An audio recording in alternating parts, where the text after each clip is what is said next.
Hello and welcome to the new video. Today we're going to take a look at a triple shadow team here, which is going to allow you to get your battles done very fast, as you can see here already.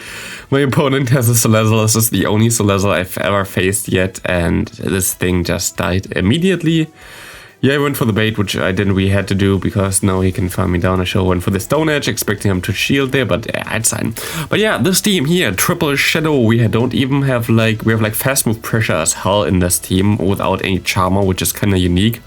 And you see how crazy the fast move pressure is of this team. We just completely farmed down. My opponent still has 2 shields left, and it is kind of ridiculous. We have Mawile against Mawile, which is kind of a problem sometimes, because usually they have the move Fire Fang, while we have Ice Fang. Why would you want to run Ice Fang on your Mawile? There are some Pokemon, like mainly the main mana Pokemon, that you're way better off getting the Ice Fang on. For example, the Nidoqueen. Nidoqueen plus Mandibuzz core is a core that you see a lot of times. Like here, my opponent swaps in the Nidoqueen into my Ice Fang Mawile. I take that. So like for those scenarios, Ice Fang is just way cooler. Fire Fang definitely doesn't make sense against some more lesser known picks in the meta. For example, the Scizor, which we face here right now. There definitely does make more sense, but in general I kinda really enjoyed using the Ice Fang Mawile, because like you have like so many Pokemon which you just beat, which usually just would beat you and come in as a Scizor, which is hilarious. So yeah, I definitely enjoyed this. I enjoyed it more than I thought it would. I was like really considering if I want to run Fire Fang or the Ice Fang, so you can run both. Like both are totally fine for this team, depending on which you prefer. And one problem for this team would be a Azumarill if we don't get into our Sharpedo, but here we had like a good time. Next opponent, we have Mandibuzz in lead. My opponent doesn't really think that we have like a good move against him. Now goes into Wormadam, and we just can't counter this. The thing with Shadow Sharpedo is against Wormadam, you farm down with 1 shield, like shield once, farm all the way down, have enough energy to most likely get 2 shields back by your opponent, or like here against the Mandibuzz, of course, it's a little bit trickier, as yeah, this gonna do not enough damage really to get shields here. Yeah, he doesn't shield, which is a good play, but we have our Tyranitar catching the move here. And let's see what he has in the back. We see the Nidoqueen. We should be fine here actually, because we can let this go. We still survive this. We can still get to a crunch. Oh no, it's Nerd Power. Like then we will not survive it, but we have still our Mawile, and you know how much damage we do right now. So yeah, it's a pretty easy matchup now, and this is like the core that you see a lot of times. So Mawile with Ice Fang is good against the main meta core. Mawile with Fire Fang is good against like all those bug types, bug steel types that we have in the meta right now, which is also a good thing. But this is a problem with Azumarill, especially they go into Mawile, which is interesting. I have to shield here because like this still hurts. I have to hope that he goes back into the Azu. I think we also lagged a little bit there, but I think he goes back into the Azu anyway. Azumarill and Charm users, like fairy types in general for this team, is kind of a big problem. If you don't get the Charm user onto your Mawile, you kind of lose. And this is something that I've found with this team a lot of times, but still, like, I did 35 battles with this team. I had a lot of fun, and 35 battles with this team took me 1 hour and 10 minutes. This is not a lot, to be honest. Like usually if you play Ultra League like matches, I think average duration is like 4 minutes or something. Here it was like around 2 minutes, so like you get the battles done so fast because you just don't have bulk anyway. You fast move them down anyway. So again, a team that brings you most likely all your sets done after not even an hour, and we're still gonna be able to win this game here. This was, by the way, kind of stupid by me going for the power punch, because you got the bubble in. If you had a move there already, you would have won there, but he didn't. Another problem with this team, Toxic Rogue, but actually the Mawile would be able to win this, I think, in the 1 shield scenario. I'm gonna go for the Iron Head actually. I don't know if this was the smartest play, but my opponent let it go, which I take. My opponent gonna go now into their Scizor. We're gonna go into our Sharpedo and we surrender, because this was just hard counter. There was nothing I can do there. Teams like this just exist, but makes it also fast. Like this team is either you lose fast or you win fast, depending on what your opponent has. And I mean, I take this. Right now we have interlude season. It's not really the most exciting time anyway. So having a team that basically gets you wins so fast, or like loses so fast, it's kind of funny. It's also like I had really mixed results. Like when I had when I played this team in the beginning, I went, I think, like 11-4 or something in my first 3 sets. I had a 5-0 with it, which was kind of insane. And then like the last 2 sets were not as well for me, but in between I also had like nearly only positive sets, I think. I know that my last set was a 0-5, so yeah, it's not like this can just happen, but yeah, 35 games, I think I went positive in the 35 games, like actually like by a lot, so I can't really complain too much about this. And even like a zoom roll here, like we can still do something. You see how much like SmackDown Tyranitar does. I really enjoy SmackDown Tyranitar. I really want to build a good Shadow version for the Master League as well, because I think it's gonna have so much more play over the next couple of seasons, because we have like now basically everything that currently came into the meta gets beaten by Ho-Oh, so Ho-Oh is like one of the best Master League, if not the best Master League Pokemon now, especially after the new move update. So having something like SmackDown Tyranitar for Master League might be actually also interesting. Again, Charmander, like if I lose my lead and they have a Charmander in the back, it's game over for me. It's just how it goes. But this is usually the ABB line here, so you go into your Sharpedo, try to get out the counter, and you just have a good time here. But yeah, like I think like even Tyranitar and Master League gonna have some more play over the next couple of seasons, because also like you beat stuff like the Lugia, which is gonna be very common. You beat stuff like Yveltal, you beat stuff like the Mewtwo. You just don't beat Zacian plus Dialga, so having answers for this might be smart. But other than this, I think really that Tyranitar gonna have more play even in Master League, which is gonna be nice. I've also a really good Shadow version, I think even 2 versions, but I have to see if I want to power one up. I also have enough to put them to level 50 if I wanted to, but not right now. Anyway, are you still playing Go Battle League like regularly? Like, I don't know, like I see a lot of people that complain about the current season still, and some I saw that were actually pretty happy about the current season, how it's like more chill. I don't know, like I'm kind of in between. I am fine with how it is right now. I actually thought like content-wise it would go down way worse, but like I'm thankful for everybody who still watches my content. I appreciate you all. Like I didn't expect like the support I got this season, but yeah, thanks all for being here, and thanks all for still watching my videos, even though it's not really that interesting.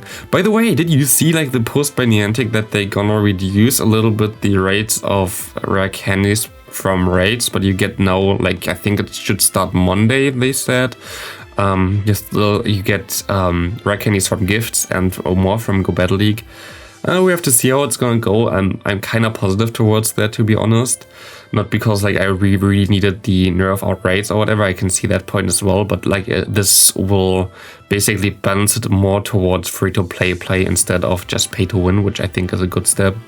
For Go Battle League, it will be the case that the second slot gonna now also have rare candies in them, so it's not gonna be the biggest change. I hope that the rate for rare candies is at least okay for gifts. I hope it's like maybe 5 a day or something, that would be good. And also like fair in my opinion. And also like they said that the reduced rates for raids, not gonna be that noticeable. Again, in Charm, I basically only lose the Charms here. Gonna be not that noticeable for people, so I think it's gonna be better than people expect right now. This dude, holy hell, he had a Grimer, but he had a Mudslap Grimer. I was totally fine with the other normal move. Like I don't know why he did this, but I don't know. It was kind of weird. I didn't like this. Man. But we got the debuff there, and we can go into our Tyranitar and farm him all the way down. Of course, they can still get to the move. I can let this go. I just have to hope that I can beat whatever he has in the back. And here goes how the Dark Punch, which does a lot of damage. But we see the Mach coming in here. We can go for the Crunch, get the debuff, and we can go for the Iron Head, trying to get the last shield. Maybe I should have went for the Power Punch there, but it is fine. We already got him very, very low. We're gonna shield it up here. I don't know if I should shield this or like my Tyranitar. Don't know what he does more damage, but we got him already very low, and I don't think he gets to another move here, so we're still gonna be able to win this game. But nice space there with the XL Grimer with the Mudslap. We see a Toxicroak lead again. Again, you have to stay in here. You have no choice really to, other than like going for the Power Punch and trying to farm him down here. There's not a lot else that you can do. and redo this, and we're gonna be able to farm down in time, I think. Not really. I have to let this go. And also I'm gonna lag here now, so he gets 2 counters in against me, which is not how it's supposed to be. He should only get 1 counter in, which is not really cool, but hey, this is the game we play. And we can go for a crunch here, destroying this, and we see the Tyranitar. He also like got so much damage from the waterfall, and we can just farm down with our own Tyranitar. Good game there. I saw a lot of Marowak leads all of a sudden. I don't know if someone made a video about Marowak leads, because Marowak wasn't really that interesting recently. But also, if you get a good Shadow Cubone, I would keep them. Like, I would keep them if you get a good one for a Great League. I've got a really good one, which I really like, because we now have like next event, the event for like a Lowland Executor, where you can get the normal Execute evolving into the Executor.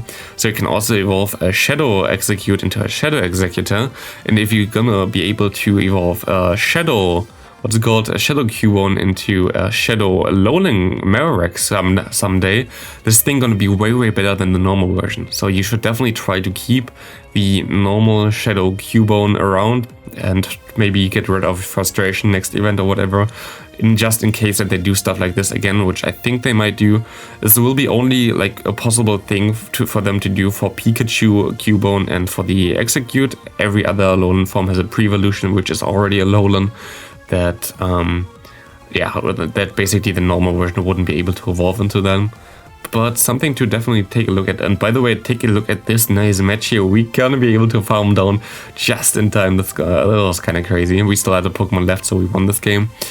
But like, we would have lost otherwise if the Sharpedo wouldn't come through like this. Sharpedo was definitely my favorite Pokemon though, this Halloween Cup. I really enjoyed Sharpedo. It's like such a unique, fun stuff. Like, he is 1300, I think, as a stat product, while, for example, a Bastion has 2600. Like, Bastion has basically twice as many stats as the Sharpedo, thanks to the very weird formula they use for CP, but Sharpedo is still such a cool Pokemon. Look at this, by the way. Go for the Poison Fang, and boom, it's only, after 2 Poison Fang, it's only 1 move to KO this Nidoqueen, which is insane. And Sharpedo just goes completely through my opponent. It's insane. And we have another little Marowak in the lead. As I said, I saw a lot of them. We have the Dragalge here. We're gonna go for the Poison Fang. I think he knows. Yup. And yeah, we lose here. Basically getting hard counted. It's like stuff that happens. I mean, you lose fast, you win fast. It's both of them. It's not that Uden will always win everything. I have to go for the Power Punch here, because otherwise I will not survive. And I still won't survive because I'm not able to swap out the time. And we get denied here, which is actually a bigger deal, I think. And we get denied here. Oh no, we don't get denied here at least. This is good. But yeah, we see the Ninetales coming in. I actually think, and we get denied here again, I think. Actually, if he didn't do this all the time, I think I might have been able to win this. Yeah, I needed 1 more move to at least have the simultaneously KO'd. So, if the game would be consistent, we would have at least had maybe even a win, maybe otherwise definitely a draw there, which is kind of sad. But hey, this is why we have the interlude season. Whenever we actually get some changes which would help the game, we will never know. But at least I don't have the same amount of crazy lag and basically unplayableness that I had when we had the start of the Halloween Cup, which I like. So like, for me, the game, at least it's still inconsistent, but at least it wasn't as laggy as it was prior. So I'm okay with that for now. But maybe someday we're gonna be able to have a gaming experience that is flawless, which we hopefully gonna get, but we have to see. We have a 2C, we have a Nidoqueen here, which we can farm down. Can our Tyranitar still win this match? They're gonna go for the Poison Fang. Maybe I shouldn't have shielded this one, but I can farm down in time, and they still have the Madnabus and 2 shields, and we just gonna be able to smack him all the way down. Ah, man. Tyranitar is like such a cool Pokemon as well. Like, I really enjoyed this team. Maybe I'm still gonna play this for the rest as well. I wanted to play my other Tyranitar team, which will get me way more wins, definitely, because it's way more balanced. But like, I don't know, like, this team is so much fun as well. It's just so fast. And I just like I'm not really a fan of just staying into the battles for like ages at this point of time. I want to get my battles done fast, so I I am totally fine with this. We see the Drapion just surrendering here because they don't really want to face our Tyranitar. We go into the last battle, we have the Scissor again, and they go into their Nidoqueen expecting me to have Fire Fang, but I don't. And we can just found on this Nidoqueen before they even get to another move, I think. Bye bye. It's so hilarious. People just don't expect Ice Fang on this thing. We can go for one Iron Head, which would do a lot of damage already. They shield. We're gonna swap into our Sharpedo, which resists the quick moves. We still have to shield, but look how low his health is already because Sharpedo is a monster. Bye bye this thing. And we see a Azumarill coming in, and it's just Sharpedo one-man army here. Like, holy hell, this thing is amazing. And yeah, that's gonna be it for this video. Thanks for watching. I can definitely recommend you this team. It's a lot of fun to play, and yeah, I hope I see you in the next video.